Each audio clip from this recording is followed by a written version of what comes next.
नमस्कार दोस्तों, good evening. आप सभी का बहुत बहुत स्वागत है हमारे यूट्यूब चैनल कैरियर परिवार में। मैं मुकेश कुमार आप सबका बहुत बहुत स्वागत करता हूं। और आज देखिए हम लोग टेस्ट लेंगे और आज आपका डीएलएड का क्लास जो चल रहा था आपका यूनिट 6 तक आपका कंप्लीट करवा दिया गया है। यूनिट 7 का जो क्लास होगा वो मंडे को होगा आपका, ठीक है। आज हम लोग यहाँ पर डीएलएड का क्लास एक टेस्ट आप लोग से लेते हैं ताकि आप लोग कितना सही करते हैं ये इसमें हमको देखना है, ठीक है। इतना आप लोग पढ़े हैं तो हमें ये देखना है कि आखिर जो 85 तक आपका टेस्ट कंप्लीट हो गया था, पीछे सभी टेस्ट का आपको पीडीएफ मिल गया है ग्रुप में, है ना। 85 टेस्ट तक आज हम देखते हैं 86 नंबर टेस्ट। और आज ज़्यादा नहीं 50 प्रश्न हम लेकर के आए हैं, डीएलएड का महत्वपूर्ण प्रश्न, ठीक है, जो आपको एग्ज़ाम में पूछे जाने की काफ़ी संभावना है और बार बार एग्ज़ाम में पूछा जाता है इस प्रकार का क्वेश्चन, ठीक है। तो वीडियो अच्छा लगेगा तो आप एक लाइक ज़रूर कर दीजिएगा और चैनल पर नए होंगे तो सब्सक्राइब कर लीजिएगा ताकि आने वाला वीडियो का नोटिफिकेशन आपको मिल सके। दोस्तों, डेली जो आपकी क्लास होती है वो रात में 9 बजे से लाइव क्लास चलती है। और ये जो नंबर है आपका व्हाट्सएप ग्रुप का नंबर है 7857824310। तो आप हमारे व्हाट्सएप ग्रुप में कैसे जुड़िएगा, कैसे आपको पीडीएफ मिलेगा, कैसे आपको वीडियो मिलेगा, कैसे आपको नोट्स मिलेगा, तो इसमें आपको पीडीएफ लेने के लिए 351 इसमें चार्ज है, ठीक है। 351 इसमें चार्ज है और जो लोग 351 पेड किए हैं उनको पीडीएफ नोट्स प्राप्त हो गया है। आपको इस नंबर पर 351 रुपया पेमेंट करना है, उसके बाद ही आपको पीडीएफ नोट्स मिल पाएगा, है ना, सिलेबस के अनुसार। और आपको डेली रात में 9 बजे से लाइव क्लास में मिलेगी। हमारा टेलीग्राम ग्रुप को ज्वाइन कर लीजिएगा। ये हमारा टेलीग्राम ग्रुप है कैरियर परिवार नाम का। आप कैरियर टेलीग्राम में जाइएगा और कैरियर परिवार सर्च कीजिएगा तो उसमें मेरा ग्रुप आ जाएगा, ठीक है। तो आज हम लोग शुरू करते हैं, आज एक टेस्ट आप लोग से लेते हैं डीएलएड का 50 महत्वपूर्ण प्रश्न का। और इसमें कितना आप लोग सही करते हैं ये नीचे कमेंट बॉक्स में आप लोग, जब वीडियो समाप्त हो जाएगा तो आप लोग बताइएगा, ठीक है। तभी पता चलेगा कि आप लोग का जो पढ़ाई हो रहा है वो कितने अच्छे तरीके से हो रहा है या नहीं हो रहा है, क्या दिक्कत है, ठीक है। तो चलिए दोस्तों शुरू करते हैं आज का ये टेस्ट। पहला सवाल क्या कह रहा है, विकास के अध्ययन के क्षेत्र में निम्नलिखित में से किसका अभूतपूर्व योगदान है। बताइए, विकास के अध्ययन के क्षेत्र में निम्नलिखित में से किसका अभूतपूर्व योगदान है। ऑप्शन है थॉर्नडाइक, पियाजे, स्किनर या फिर मैकाले। काफ़ी इंपॉर्टेंट प्रश्न है और एग्ज़ाम में बहुत बार ये क्वेश्चन पूछा भी गया है, विकास के अध्ययन से संबंधित। तो विकास के अध्ययन के बारे में किसने बताया है दोस्तों, तो इसका आंसर भी आपको दे दिया गया है। आंसर हो जाएगा आपका इसका आंसर नंबर बी, यानी कि बी में कौन है तो पियाजे महोदय हैं, है ना। तो ये पियाजे के द्वारा विकास के अध्ययन के क्षेत्र में महत्वपूर्ण योगदान किया गया था। चलिए, बहुत अच्छा जवाब आप लोग का आ रहा है। दूसरा प्रश्न यहाँ पर कह रहा है कि प्रयास एवं त्रुटि का सिद्धांत। जी हाँ, कई बार आप लोग को करवा चुके हैं कि प्रयास और त्रुटि का सिद्धांत किसके द्वारा दिया गया था दोस्तों। थॉर्नडाइक, पियाजे, स्किनर या फिर मैकाले। क्या होगा आंसर, आंसर क्या होगा। सभी लोग अपना कमेंट में जल्दी जल्दी ये कमेंट बॉक्स में आंसर टाइप कीजिए। तो प्रयास और त्रुटि का जो सिद्धांत दिया गया था, ये दिया गया था, आंसर दिया गया है आपको थॉर्नडाइक महोदय के द्वारा, यानी कि आंसर नंबर ए हो जाएगा, ठीक है। चलिए, वीडियो को लाइक ज़रूर कर दीजिएगा जितने लोग आ गए हैं, है ना। शर्माना नहीं है, वीडियो को लाइक करना है, अपने दोस्तों को भी शेयर करना है और डेली क्लास करना है। क्लास डेली ज़रूर करना है। आप लोग डेली क्लास नहीं करते हैं, ये बहुत ही गलत बात है ना। अगर बाद में रिजल्ट नहीं होगा तो आप हमें कोसिएगा कि सर पढ़ाया नहीं अच्छा से। आप डेली क्लास तो कीजिए, तब तो रिजल्ट होगा, है कि नहीं। तीसरा प्रश्न है कि डिसलेक्सिया किससे संबंधित है। देखिए, डिसलेक्सिया, डिसकैलकुलिया, डिसग्राफिया, सभी चीज़ के बारे में आपको बताया गया है। तो बताइए कि डिसलेक्सिया आखिर किससे संबंधित होता है। मानसिक विकार से, गणितीय विकार से, पठन विकार से या फिर व्यवहारिक विकार से। क्या होगा आंसर, जल्दी से सभी लोग अपना अपना कमेंट कीजिए। आज मात्र 50 क्वेश्चन का टेस्ट है और हमें ये देखना है कि आप लोग कितना सही करते हैं, है ना। अगर आप लोग पीछे वाला क्लास सही से किए होंगे तो बिल्कुल आज 50 में कम से कम 40 प्लस आप लोग सही कीजिएगा यहाँ पर।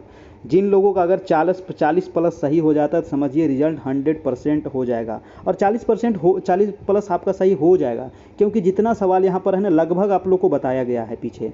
ठीक है, तो डिसलेक्सिया नहीं बताए हैं आपको, पठन विकार से संबंधित है ना। बच्चा जो पढ़ता है तो उसमें पढ़ने में उसको कठिनाई होती है, यानी कि पठन विकार से संबंधित हो जाएगा। आंसर नंबर सी हो जाएगा आपका। ठीक है, चलिए अगला प्रश्न है आपका प्रश्न नंबर 4 प्रश्न है कि विशेष रूप से ज़रूरतमंद बच्चों होना चाहिए। विशेष रूप से ज़रूरतमंद बच्चों कैसा होना चाहिए दोस्तों? ऑप्शन है दूसरे सामान्य बच्चों के साथ, विशेष विद्यालयों में विशेष बच्चों के विकसित विधियों के द्वारा, या फिर विशेष विद्यालयों में या विशेष विद्यालयों में विशेष शिक्षकों को द्वारा। कह रहा है कि विशेष रूप से जो ज़रूरतमंद बच्चे होते हैं उनको किस प्रकार से मतलब कि शिक्षा वगैरह दी जानी चाहिए, है ना। तो इसका आंसर क्या होगा 4 का, बताइए। 4 का जो आंसर हो जाएगा वो हो जाएगा आपका आंसर नंबर ए, यानी कि दूसरे सामान्य बच्चों के साथ ही इसको भी मतलब कि शिक्षा दी जानी चाहिए, यानी कि आंसर आ जाएगा आंसर नंबर ए। ठीक है, चलिए नेक्स्ट प्रश्न है आपका प्रश्न नंबर 5। देखिए कई बार आपको बता चुके हैं कि किंडरगार्टन पद्धति, है ना, किंडरगार्टन पद्धति तो आपको 1000 बार बताए हैं कि शिक्षा का किंडरगार्टन पद्धति के प्रतिपादक कौन है दोस्तों? TPN, स्पेंसर, फ्रोबेल या फिर मॉन्टेसरी, है ना। तो क्या हो जाएगा किंडरगार्टन पद्धति? ये हो जाएगा फ्रोबेल महोदय, यानी कि आंसर नंबर क्या हो जाएगा आपका? आंसर नंबर सी हो जाएगा फ्रोबेल। ठीक है, किंडरगार्टन पद्धति फ्रोबेल महोदय के द्वारा। अगला प्रश्न है आपका प्रश्न नंबर 6 नंबर प्रश्न कह रहा है कि एक अभिभावक, है ना, एक अभिभावक आपसे विद्यालय में मिलने के लिए कभी नहीं आते हैं, है ना। एक अभिभावक जो है बच्चे के जो पिता हैं वो मिलने के लिए कभी नहीं आते हैं, तो आप क्या करेंगे? आप बच्चे की उपेक्षा करेंगे? बिल्कुल गलत बात है। अभिभावक को लिखेंगे? ये भी गलत है। आप स्वयं उनसे जाकर के मिलेंगे? ये बिल्कुल सही जवाब हो जाएगा आपका आंसर नंबर सी हो जाएगा दोस्तों। आंसर नंबर क्या हो जाएगा? सी। बच्चों को दंड देना शुरू करेंगे? ये तो गलत है, आपका सी हो जाएगा बिल्कुल सही। अगर ऐसा होता है तो आप खुद एक टीचर हैं और अभिभावक से जाकर के मिलेंगे। आखिर कारण क्या है कि वो बच्चे से नहीं मिल रहे हैं स्कूल में आकर के। ठीक है, नेक्स्ट सवाल है 7 नंबर की बाल्यावस्था को निम्नलिखित में से किस नाम से जाना जाता है? बताइए। बाल्यावस्था यानी कि 6 से लेकर के 12 वर्ष तक की उम्र, है ना, 6 से लेकर के 12 वर्ष तक की उम्र को किस नाम से जाना जाता है? टोली की आयु, जीवन का अनोखा काल, बक्की अवस्था या उपरोक्त सभी? इसको क्या कहते हैं दोस्तों? सभी लोग अपना अपना जल्दी से कमेंट कीजिए। तो इसको कहेंगे उपयुक्त सभी, यानी कि जीवन का अनोखा काल भी, टोली की आयु भी, बक्की अवस्था भी, यानी कि इनमें से सभी हो जाएगा। आंसर नंबर डी हो जाएगा। ठीक है, वीडियो अच्छा लग रहा हो तो जितने लोग आ गए हैं वो वीडियो को लाइक ज़रूर कर दीजिएगा। ठीक है, अगर इसका PDF चाहिए तो आप हमें कांटेक्ट भी कर सकते हैं 7857824310 नंबर पर। ठीक है, 7857824310। चलिए अगला सवाल है आपका सवाल नंबर 8। क्या कह रहा है कि अधिक विद्वानों के अनुसार बाल्यावस्था की अवधि, तो ये बाल्यावस्था की अवधि मैंने अभी आपको बता दिया कि 6 से लेकर के कितना होता है? 12 साल होता है। तो आंसर क्या हो जाएगा दोस्तों? आंसर नंबर बी हो जाएगा बिल्कुल सही। यहाँ पर 6 से लेकर के 12 वर्ष तक की उम्र को बाल्यावस्था कहा जाता है। अगला सवाल है आपका कि मैं कौन हूँ? बताइए। मैं कौन हूँ, मैं क्या हूँ, मैं कुछ भी हूँ जैसे प्रबल सूचक बालक के किस अवस्था की होती है ना। तो ये मैं कौन हूँ, मैं क्या हूँ, ये सभी की जो सूचक है ये किस अवस्था में होता है दोस्तों? किशोरावस्था, शैशवावस्था, बाल्यावस्था या फिर इनमें से कोई नहीं। क्या होगा 9 का? तो 9 का आंसर हो जाएगा आपका आंसर नंबर ए, यानी कि किशोरावस्था। ठीक है, क्या हो जाएगा आपका? किशोरावस्था हो जाएगा, यानी कि 12 से लेकर के 18 साल तक की उम्र को। ठीक है, चलिए नेक्स्ट सवाल है आपका 10 नंबर प्रश्न। 10 नंबर है कि एक नवजात शिशु का भार कितना होता है? बताइए। 6 पाउंड, 9 पाउंड, 8 पाउंड या 12 पाउंड? कितना होता है एक नवजात शिशु का भार? तो आंसर क्या हो जाएगा दोस्तों? 9 पाउंड के लगभग होता है एक नवजात शिशु का भार। Answer number B. नेक्स्ट सवाल है, सवाल नंबर है 11 है। कह रहा है कि सीखना विकास की प्रक्रिया है, यह कथन किसका है? बताइए। सीखना जो है ये विकास की प्रक्रिया है और ये कथन किसका है दोस्तों? ऑप्शन दिया गया है आपको थॉर्नडाइक, वुडवर्थ, स्किनर या फिर गिलफोर्ड।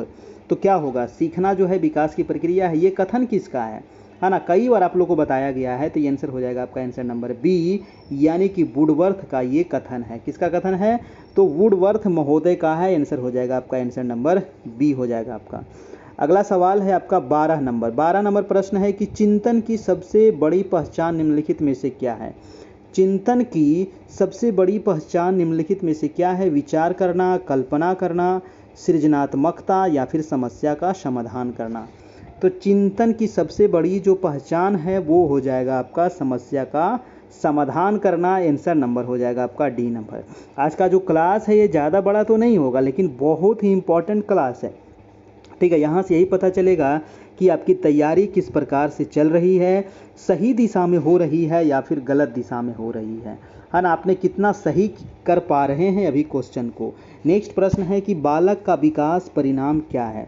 तो बालक का जो विकास है वो वंशानुक्रम है या वातावरण है, या वंशानुक्रम वातावरण की अंतःक्रिया है, या आर्थिक कारकों का है।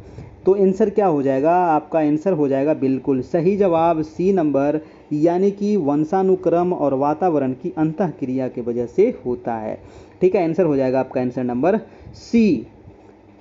नेक्स्ट प्रश्न है आपका कि मानसिक विकास को प्रभावित करने वाले कारक, है ना। मानसिक विकास को प्रभावित करने वाले कारक तो बहुत बार बताए हैं आप लोग को, वंशानुक्रम, परिवार का वातावरण, परिवार की सामाजिक स्थिति, यानी कि इनमें से सभी हो जाएगा, है ना। मानसिक विकास को इन सभी से प्रभावित होता है, तो आंसर हो जाएगा बिल्कुल सही जवाब, आंसर नंबर डी हो जाएगा आपका।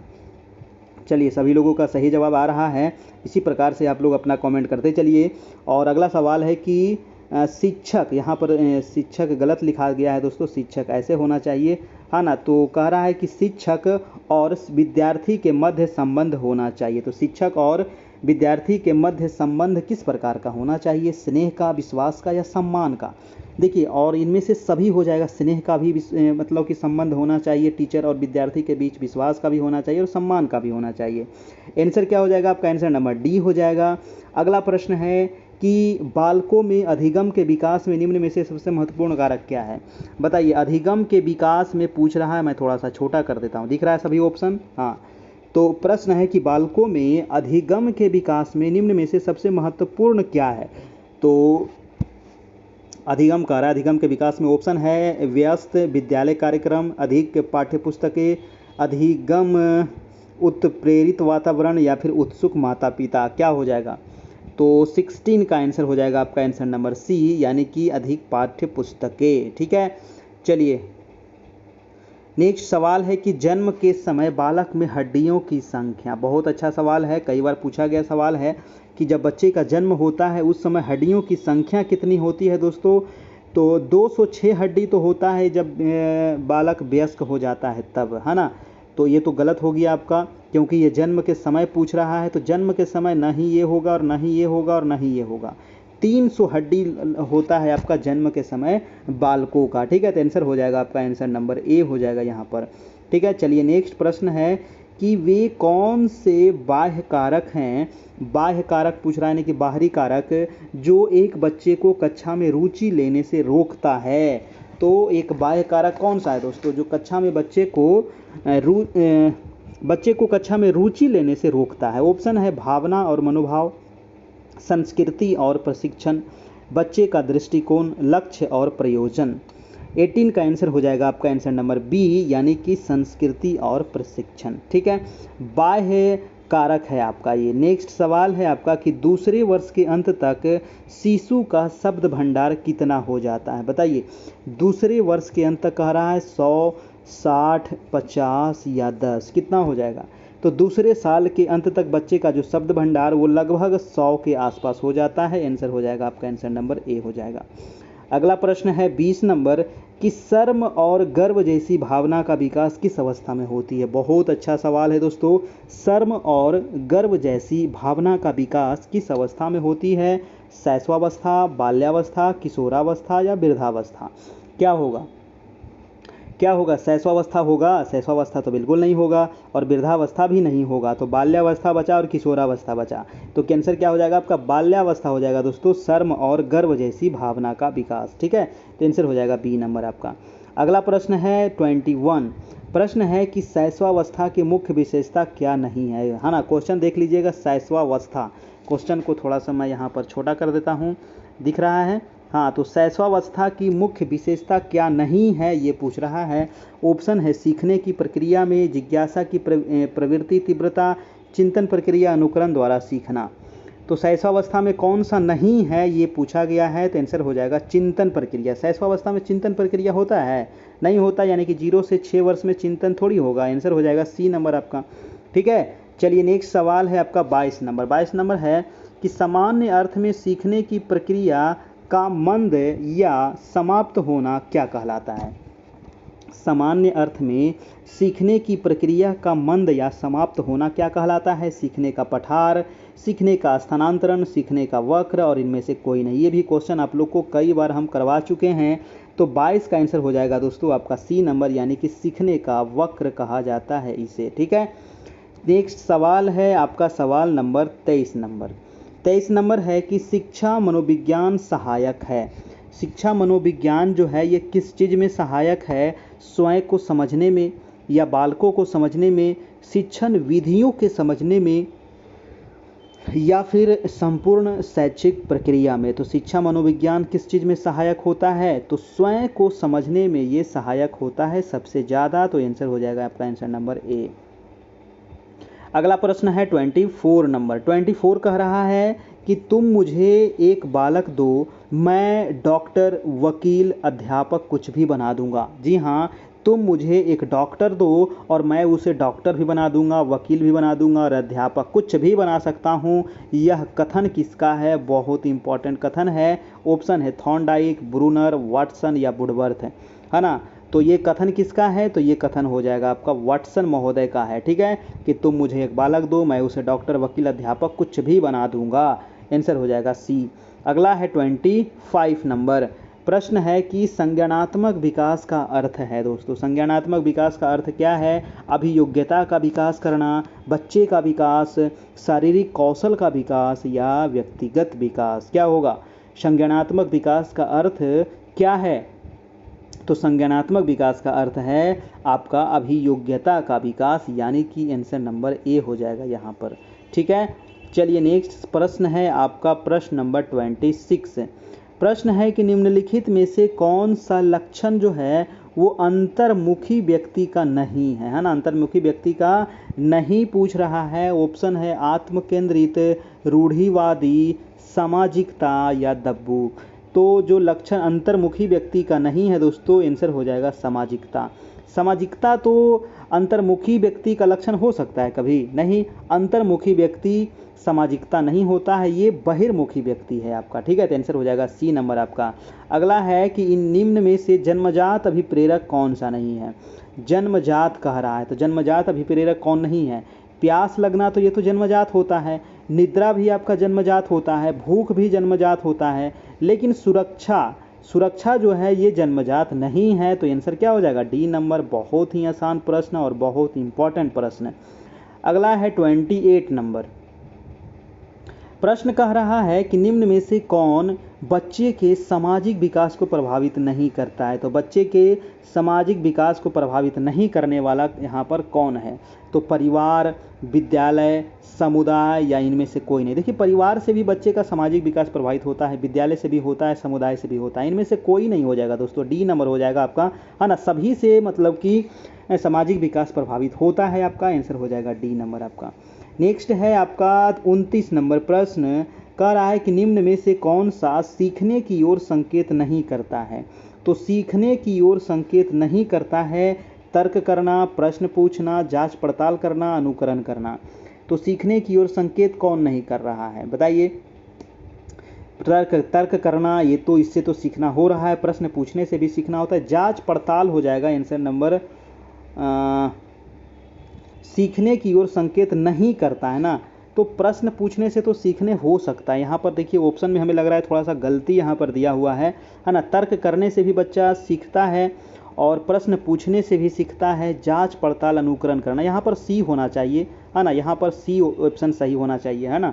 आपके अनुसार क्या होना चाहिए, आप लोग अपना कमेंट करके बताइएगा थोड़ा सा। 29 वाला, है ना, मेरे अनुसार तो सी होना चाहिए, क्योंकि तर्क करने से भी बच्चा सीखता है ना, और प्रश्न पूछने से भी वो कुछ ना कुछ सीखेगा, अनुकरण करने से भी सीखेगा।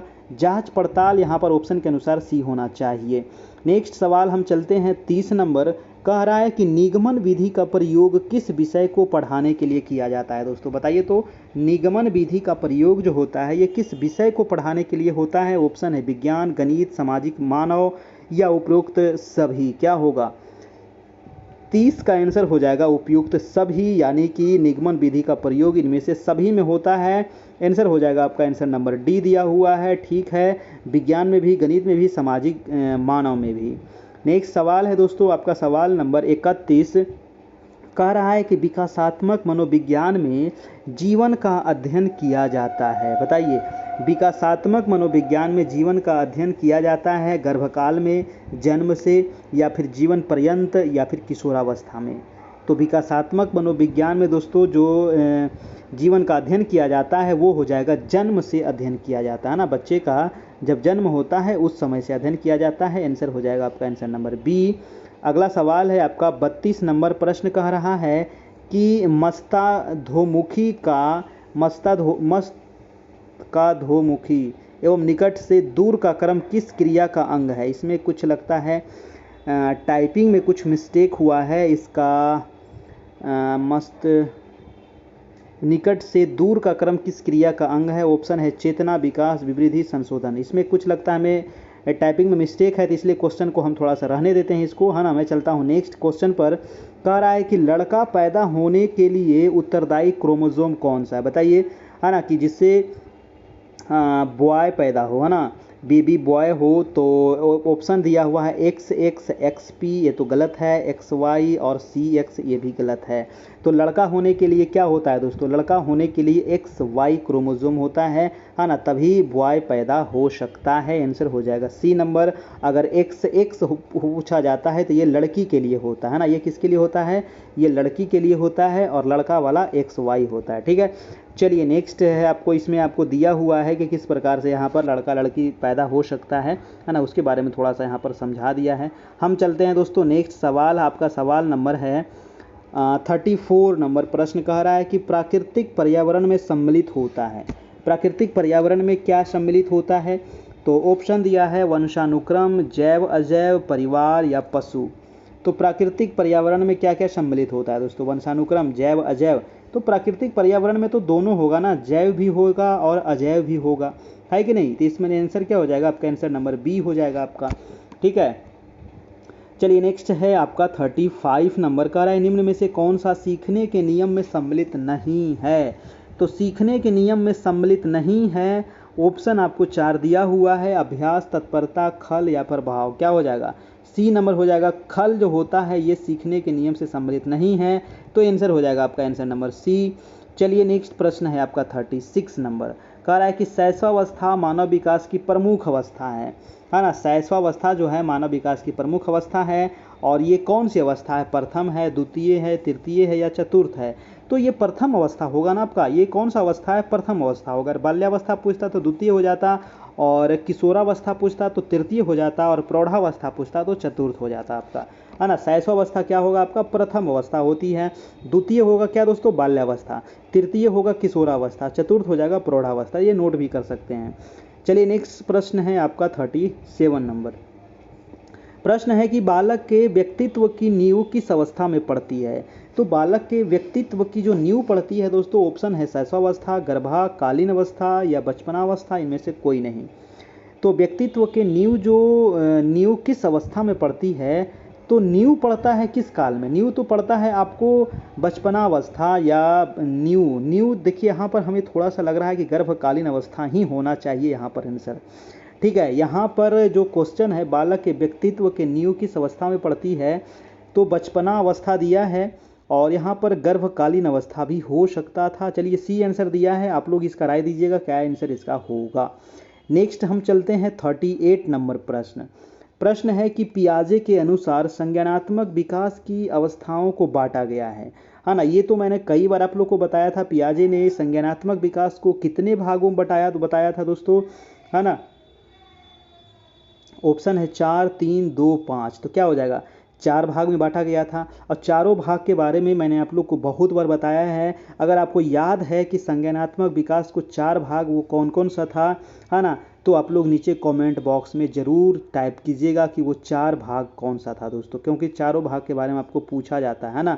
मूर्त था, अमूर्त था, है ना। तो ये सब अवस्था जो है आपको बताना है कमेंट करके। और 2 का नाम क्या था, उसका उम्र भी एग्जाम में पूछ लिया जाता है, ठीक है। चलिए नेक्स्ट प्रश्न है कि अनुकरण की प्रक्रिया में सर्वप्रथम शिशु अनुकरण करता है। तो अनुक्रम की प्रक्रिया में सर्वप्रथम शिशु अनुकरण करता है व्यंजन वर्णों का, या स्वर वर्णों का, या स्वर व्यंजन दोनों का, या फिर शब्द का। तो सबसे पहले किसका अनुकरण करता है बच्चा, तो आंसर क्या हो जाएगा दोस्तों, आंसर नंबर शब्द का सबसे पहले करता है ना। ना ही व्यंजन स्वर का करता है, सबसे पहले शब्द का करता है। नेक्स्ट है आपका प्रश्न नंबर 40, मास्टर ग्रंथि। देखिए मास्टर ग्रंथि के बारे में आप लोग को बहुत बार बताए हैं कि मास्टर ग्रंथि आखिर किसको कहते हैं ना।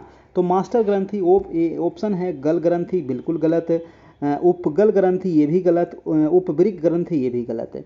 पीयूष ग्रंथि जो है इसी को कहा जाता है मास्टर ग्लैंड, है ना। इसको क्या कहा जाता है, मास्टर ग्लैंड कहा जाता है। तो हो जाएगा पीयूष ग्रंथि, ठीक है। ये होता है मस्तिष्क में होता है दोस्तों, है ना। चलिए अगला प्रश्न है आपका 41 नंबर, कह रहा है कि बालक की प्रथम पाठशाला कौन सी है। तो प्रथम पूछ रहा है, ऑप्शन है परिवार, समाज, गांव, विद्यालय। तो प्रथम कौन होता है, प्रथम समाज होता है नहीं, प्रथम गांव होता है ये भी नहीं, प्रथम विद्यालय होता है ये भी नहीं, प्रथम परिवार होता है ना। प्रथम परिवार, प से प्रथम और प से परिवार, याद रखिएगा। आंसर हो जाएगा आपका, आंसर नंबर ए हो जाएगा आपका, ठीक है। प से प्रथम और प से परिवार। और जो हमारा विद्यालय होता है ये दूसरा होता है आपका, ठीक है। तो विद्यालय हो जाएगा आपका दूसरा, ठीक है। चलिए नेक्स्ट चलते हैं आपका 42 नंबर प्रश्न कह रहा है कि बालक का सामाजिक विकास प्रभावित होता है। तो बालक का सामाजिक विकास किससे प्रभावित होता है। ऑप्शन है सामाजिक आर्थिक स्तर से, विद्यालय से, परिवार से, या इनमें से सभी से। तो सामाजिक विकास इनमें से सभी से प्रभावित होता है। आंसर हो जाएगा आपका, आंसर नंबर डी हो जाएगा। वीडियो अच्छा लग रहा हो तो एक लाइक ज़रूर कर दीजिएगा दोस्तों, ठीक है। जितने लोग देख रहे हैं लाइक कर दीजिएगा और अपने दोस्तों को भी शेयर कर दीजिएगा ताकि उनको भी इससे कुछ फ़ायदा हो सके। चलिए तो इसका आंसर हो गया, क्या था आपका, चलिए हाँ ये तो हो गया। नेक्स्ट प्रश्न है आपका 44 नंबर, है ना। हम करके सीखते हैं किसने कहा है, बताइए तो। हम करके सीखते हैं किसने कहा है। अच्छा देखिए 43 नंबर जो सवाल है ना, ये क्वेश्चन दे दिया है थोड़ा सा ये इस प्रकार का दे दिया है। अच्छा यहाँ पर टाइपिंग में थोड़ा सा मिस्टेक हो गया है। बताइए 43 नंबर पहले जवाब दे दीजिए कि सृजनात्मकता की पहचान होती है पुराने व्यवहार से, चित्रकला से, संगीत से, या नवीन परिणाम से। तो आंसर हो जाएगा नवीन परिणाम से हो जाता है सृजनात्मकता की पहचान, ठीक है। तो इसका आंसर हो जाएगा आपका आंसर नंबर डी 43 का। और 44 आप लोग यहाँ पर जवाब दीजिए दोस्तों कि 44 का आंसर क्या होगा, है ना। टाइपिंग में थोड़ा सा जल्दी में इधर उधर हो गया है ना। चलिए अगला प्रश्न है 44 की, हम करके सीखते हैं किसने कहा है। हम करके सीखते हैं किसने कहा है, डॉक्टर मेस, योकम, सिम्पसन, या फिर कोलेस्निक के द्वारा ये कहा गया है। तो हम करके सीखते हैं ये कहा गया है दोस्तों सिम्पसन महोदय के द्वारा। किसने कहा है, सिम्पसन महोदय के द्वारा कहा गया है कि हम करके सीखते हैं, ठीक है। चलिए नेक्स्ट है कि समस्या बालक है। बताइए समस्यात्मक बालक किसे कहिएगा आप, जो चोरी करता है। बिल्कुल चोरी करने वाला भी एक समस्या बालक होता है आपका, झूठ बोलने वाला भी समस्या बालक होता है, माता पिता का कहना न मानने वाला भी समस्या बालक होता है। यानी कि आंसर हो जाएगा आपका इनमें से सभी हो जाएगा, यहाँ आंसर नंबर डी हो जाएगा आपका, ठीक है। चलिए नेक्स्ट प्रश्न है आपका 46 नंबर प्रश्न कह रहा है कि बालक का मानसिक स्वास्थ्य निर्भर करता है। बालक का मानसिक स्वास्थ्य किस चीज़ पर निर्भर करता है, विद्यालय पर, परिवार पर, या समुदाय पर, या इनमें से सभी पर। तो मानसिक स्वास्थ्य निर्भर करता है किस पर दोस्तों, तो सभी हो जाएगा आपका, विद्यालय पर भी, परिवार पर भी, समुदाय पर भी। यानी कि आंसर नंबर डी हो जाएगा। अगला सवाल है 47 नंबर, हस्तशिल्प की शिक्षा दी जानी चाहिए। बताइए हस्तशिल्प की शिक्षा किसे दी जानी चाहिए? सामान्य बालक को, या फिर पिछड़े बालक को, या मंदबुद्धि बालक को, या प्रखर बुद्धि बालक को? किसको दी जानी चाहिए? हस्तशिल्प की शिक्षा दी जानी चाहिए। तो किसको दी जानी चाहिए दोस्तों? सामान्य बालक को, या पिछड़े बालक को, या मंदबुद्धि बालक को, या फिर प्रखर बुद्धि बालक को? तो हस्तशिल्प की शिक्षा दी जानी चाहिए पिछड़े हुए बालक को, यानी कि आंसर हो जाएगा आपका आंसर नंबर बी हो जाएगा आपका 47 का। चलिए देखते हैं अगला प्रश्न 48 नंबर। कह रहा है कि निरीक्षण विधि में किया जाता है। निरीक्षण विधि में क्या किया जाता है? अपना अध्ययन किया जाता है, या अपने व्यवहार का अध्ययन किया जाता है, या दूसरे के व्यवहारों का अध्ययन, या फिर व्यवहार विश्लेषण किया जाता है? तो निरीक्षण विधि में किया जाता है, दूसरे के व्यवहारों का अध्ययन किया जाता है, यानी कि आंसर नंबर हो जाएगा सी नंबर हो जाएगा। ठीक है, चलिए सभी लोग जाते जाते वीडियो को ज़रूर लाइक कीजिएगा, और कैसा लगा ये ज़रूर आप लोग बताइएगा नीचे कमेंट करके। प्रश्न कह रहा है कि सतत व्यापक मूल्यांकन में व्यापक शब्द का अभिप्राय क्या है ना? सतत व्यापक मूल्यांकन जो बच्चे का किया जाता है उसमें व्यापक शब्द का मतलब क्या होता है? ऑप्शन है संज्ञानात्मक, और दूसरा ऑप्शन है सह संज्ञानात्मक, तीसरा है ए और बी दोनों, और डी है इनमें से कोई नहीं। 49 का क्या हो जाएगा? 49 का आंसर हो जाएगा आपका आंसर नंबर सी होना चाहिए, संज्ञानात्मक भी और सह संज्ञानात्मक भी, यानी कि आंसर नंबर सी हो जाएगा आपका। ठीक है, चलिए अगला है और आज का लास्ट प्रश्न कि ब्रेल लिपि का प्रयोग निम्न में से किस में किया जाता है? तो ब्रेल लिपि मैंने कुछ ही दिन पहले बताया था कि जो दृष्टि बाधित जो बच्चे होते हैं, है ना, जिनकी दृष्टि कमज़ोर होती है, उन बच्चों के लिए ब्रेल लिपि का प्रयोग किया जाता है, यानी कि आंसर क्या हो जाएगा आपका? आंसर नंबर बी हो जाएगा, बिल्कुल ही सही। ठीक है, तो आप लोग ये 50वां प्रश्न था और आज लास्ट प्रश्न था, तो 50 प्रश्न का ये टेस्ट आज लिया गया आप लोग से, और ये टेस्ट में आप लोग कितना सही किए, है ना, कितना क्वेश्चन आप सही किए, ये ज़रूर नीचे कमेंट करके आप बताइएगा। ठीक है, कम से कम 40 प्लस सही होना चाहिए, तब आपका रिजल्ट 100% कन्फर्म है। ठीक है, चलिए, और आज 86 नंबर टेस्ट, 85 तक पहले टेस्ट करवा लिए थे, आज 86वां टेस्ट हो गया, और इसमें हम लोग 50 महत्वपूर्ण डीएलएड का सवाल देखे। यूनिट 7 जो है वो मंडे को हम शुरू कर सकते हैं। ठीक है, और डेली आपका 9 बजे से क्लास होता है। वीडियो को लाइक कर दीजिएगा जाते जाते, और इसका अगर पीडीएफ चाहिए आपको, जितना भी क्लास हुआ है सबका पीडीएफ अगर चाहिए, अगर वीडियो नहीं देख पाते हैं तो पीडीएफ से 100% आप तैयारी कर सकते हैं। तो ये जो नंबर देख रहे हैं हमारा ये व्हाट्सएप नंबर है। ठीक है, 351 इसमें चार्ज है दोस्तों, तो 351 आपको पेमेंट करना है। उसके बाद आपको पीडीएफ, वीडियो नोट्स सब चीज़ आपको मिल जाएगा, है ना, पर्सनली मिल जाएगा। उसके बाद आपको ग्रुप में डेली वाई क्लास के रूप में आपको मिलते रहेगा, वहाँ भी पीडीएफ, ग्रुप में भी, और अभी पर्सनली आपको सभी पीडीएफ मिल जाएगा। ठीक है, और हमारा टेलीग्राम ग्रुप जरूर ज्वाइन कीजिएगा। हमारा कैरियर परिवार नाम का टेलीग्राम ग्रुप है, आप जाइएगा टेलीग्राम में, वहाँ पर सर्च कीजिएगा कैरियर परिवार, हमारा ग्रुप आ जाएगा। उसमें लगभग 3000 से भी ज़्यादा लोग प्रधान शिक्षक के जुड़ चुके हैं, तो आप भी जुड़ जाइए। वहाँ पर भी क्वेश्चन डालते रहते हैं, जहाँ से रिवीजन होता रहेगा। ठीक है, तो आज इतना ही रहने देते हैं, और फिर हम मिलेंगे नेक्स्ट क्लास में कल संडे है, और कल संडे को रात में 9 बजे से डिस्कशन करेंगे। ठीक है, कि किस प्रकार से हम लोग का एग्ज़ाम आगे होगा और कैसे आगे तैयारी करनी है। तो कल हम रात में 9 बजे आएंगे लाइव, और तो चैनल को सब्सक्राइब कर लीजिएगा, और आगे की रणनीति पर बात करेंगे। ठीक है, चलिए तो आज इतना ही रहने देते हैं, फिर मिलते हैं नेक्स्ट क्लास में। तब तक के लिए good night, goodbye, take care, धन्यवाद।